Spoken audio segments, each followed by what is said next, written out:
Owatonna High School football coach Jeff Williams. Owatonna goes to Rochester Mayo last night, spoils the Spartans' homecoming 35-14.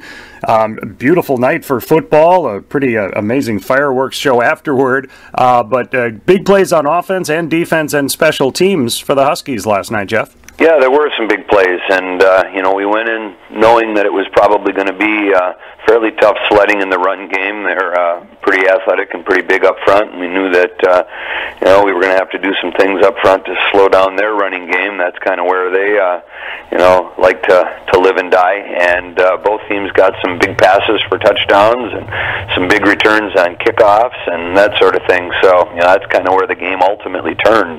Both teams did a pretty good job of kind of limiting the rushing attack of the other, but we were able to make a couple more big plays.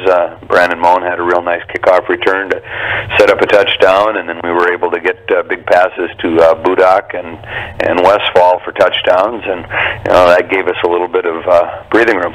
Now, they go to Greg Henry so many times. He did catch that long touchdown pass, and he ran in a shorter run of 12 yards for a touchdown. But you guys also stopped him on some big plays and tackled from him for a loss a number of times. Yeah, especially in the second half.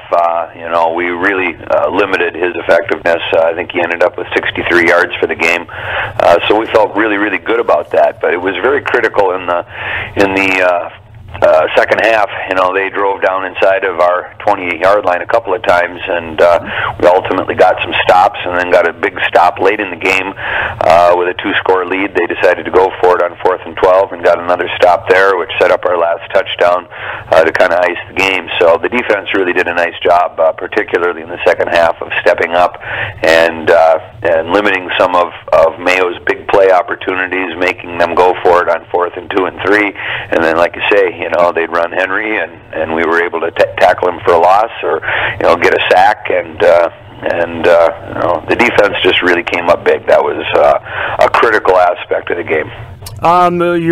There's some speed, there's some size on your defense. Huskies' defense, it seems pretty stout most of the time. Yeah, and it's taken us a little bit of time, the last couple of weeks to kind of settle into our game plan. Sometimes I think we run around too much. Our pursuit is too good, and misdirection sometimes gets us in a little bit of trouble. Grimsrud coming out the backside on the zone reads gave us some trouble in the second half, as it did most of the game against Austin the week before. So, athleticism is good as long as it's pointed in the right direction, and like I say, as the game wears on and our kids become a little bit more comfortable with what teams are trying to do to us, because it's not necessarily things that teams are showing us on tape. We're kind of having to learn on the fly. But once they kind of get that figured out, then they're running in the right direction, and all of a sudden, we're starting to shut teams down and giving our offense a chance to put some distance between ourselves and our opponent. And the passing game was there last night for the Huskies to exploit. Yeah, Mayo kind of settled into a 7-man box, regardless of what we did formationally. If we ran, with a tight end and a fullback, they had 7 guys in the box. If we went out to 4 wides, they had 7 in the box. So, in our 4-wide type sets, it just didn't make much sense to run inside zone. They got 7 in the box, and we've got, 5 guys that we can block. And so there's 2 guys who are unblocked. You can only read one of them, and so it just didn't make much sense. But we did connect a couple of times. Manny had a pretty nice night. I thought our line did a good job of picking up blitzes. I don't know if we took a sack. Manny was hurried a couple of times, but I don't know that we took a sack. And there were times when they were bringing all 7 against our 5-man front and our tailback to block, and so they had the ability to bring one more than we could block, and Manny did a nice job of escaping and getting off some nice balls. We had some ability to get down the field vertically. We're really settling in now to, Kubista, Budak, Westfall, really like those kids running vertically down the field, and came up with a couple of big plays. I think 2 touchdowns over 60 yards on vertical routes, so that was awfully nice to see. So again, that final was 35-14. Owatonna defeating Rochester Mayo to improve to 5-1 overall and 3-0 in the division. I don't think I asked about Aiden Berishka last week. Maybe I mentioned his name. He set a record in the Austin game as well with all of his point afters, and he was perfect last night. Nice to have more. Well, I hate to use the word guarantee, but he's been doing a pretty good job on the PATs. He has, and early on we were missing an average of one a game, and people, say, well, that's okay. It's high school, you miss one a game. That's okay. But you really truly can get 50% or a titch better going for two.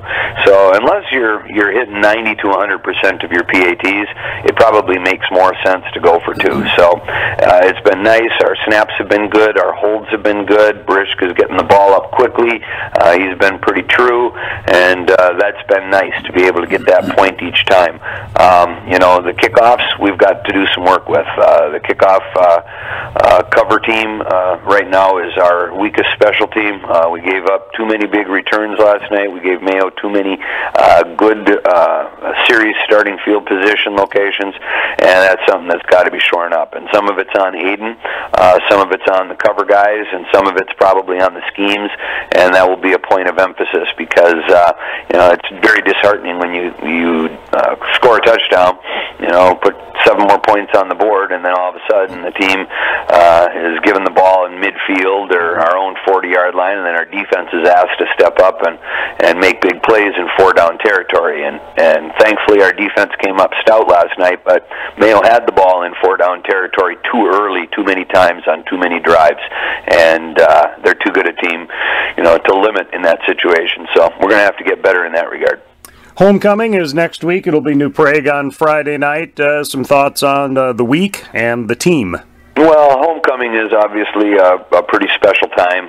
The kids really get into it school-wide in the dress-up days and powder puff football on Wednesday and coronation on Monday. Just reminded the kids last night that, homecoming is centered around a football game. And it's cool that, everybody gets involved and everybody's into it, and it's a school-wide deal. But, they've had homecoming here in Owatonna since 1921, and the focus is on a football game on Friday night, and their job this week is not to have a really cool dress-up day on Wednesday. Their job this week is to make sure they're prepped for New Prague, and I think our kids get that. Everybody has to play their role in a week like this, and the role of the football players is to go out and win a football game on Friday night with a lot of fans out in the stands watching them, and we'll do our best to stay focused on that goal. What kind of a team is New Prague? They've been struggling a little bit. They're a former Minnesota conference school, so we don't know much about them from a historical standpoint. I don't know that we've ever played them. But so far this year, just doing a few once-throughs on the video, they've got some talented athletes. There are some good players there. They haven't been able to put it together as a team yet. They're 0-6, I guess, at this point. But, we're focused right now, and we talked about this going into the Mayo game, and it will be true of the New Prague game as well. Our games now are not about seeding positions and getting yourselves, in a position for, this or that seed in the playoffs. Our job right now is to make sure that when the playoffs arrive, because they're looming here in 2 weeks, when the playoffs arrive, we're playing our best football. And so, regardless of opponent, it's about us getting better. And, like I talked about earlier with the kickoff team, there are things right now that we need to shore up if we're going to make a run as a football team in the playoffs. And, our job this week is to get better regardless of who we're playing.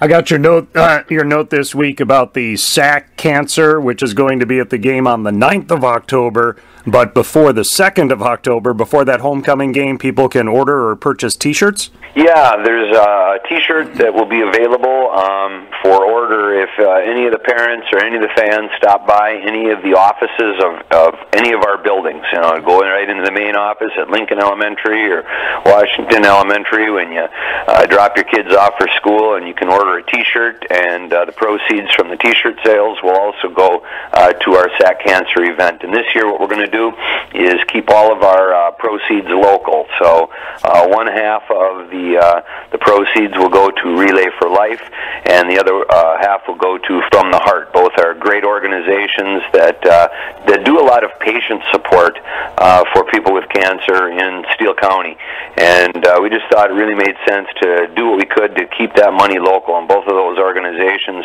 are awesome and have a great track record and are deserving of our support. So, people can come out to the game against Rochester Century on October 9th and hopefully be generous in their donations or buy T-shirts, like you say, the week before, and we'll do what we can to raise as much money as possible to help families who are facing difficult diagnoses here.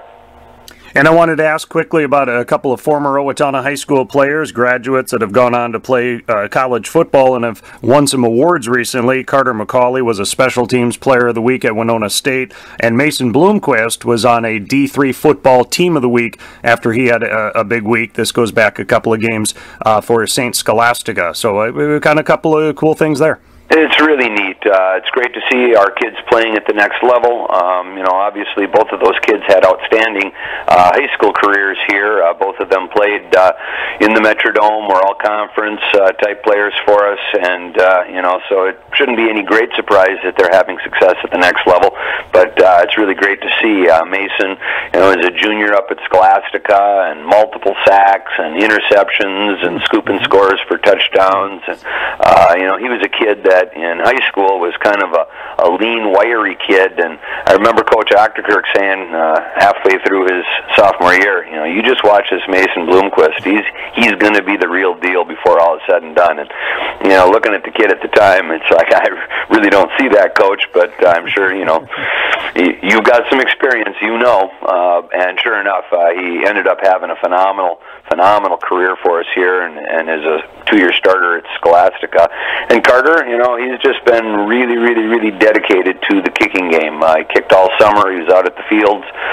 Even did some mentoring of some younger kickers. And for him to kick a 53-yarder and then turn around and kick a 54-yarder shortly thereafter is pretty darn phenomenal. That's an awfully long way to kick a football, and great to see. So it's neat to see those kids, like I say, doing some super things at the next level. All right, Owatonna football coach Jeff Williams, a 35-14 win at Rochester Mayo last night. New Prague for homecoming next week. Jeff, thanks for the time, and good luck getting ready for a new team. Appreciate it, Roy. Thank you. Coach's Show, KRFO.